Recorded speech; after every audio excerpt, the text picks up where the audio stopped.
今日是228事件79周年，嘛是林甲血案46周年。今年中秋纪念仪式是办伫咧高雄历史博物馆，遐伫咧1947年是发生武装镇压事件，造成严重的死伤。也总统赖清德落南来出席，除了向受难者致敬，嘛讲到林甲血案相关档案已经全部解密。不过遗憾的是讲，真侪证据已经荒废掉。 回想伫高雄世博馆哀悼受难者，24879周年，今年中秋纪念仪式选伫1947年发生军队武装镇压事件，市政府故址即卖世博馆举办。有100多名的参议员、区民代表、地方士绅当咧开会，着穿无死，搁布置做度假死，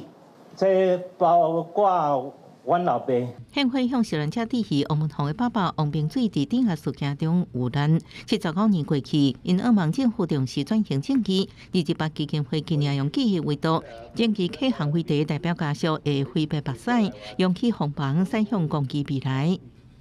阮期待政府也加速将目前的研究成果、甲规项的机制，以及对加害体制的反省，转化为不可逆的法律制度。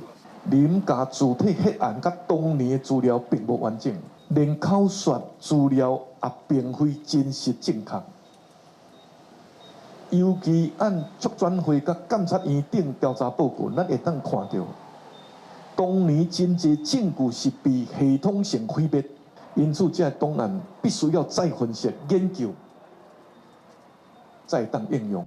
赖清德讲到林体血案改变甲遭到灭证的问题，因为自卑也是林体祖孙受难46年，再去由血案事发地改起的义工教会办追思，未少人来致意。副总统萧美琴来时阵也强调，熟悉历史才能面对未来。确实做台湾人真辛苦，若袂当了解咱的过去，咱就无迄个力量来面对未来。 林体血案最近因为电影《世纪血案》无定球威胁动机，就拍片引起争议，佮受到关注。第二期公告会议来林家望园也同时办追思活动，林义雄无来，暗过家属甲迄时阵的林义雄秘书现金干过的电酬金拢到场。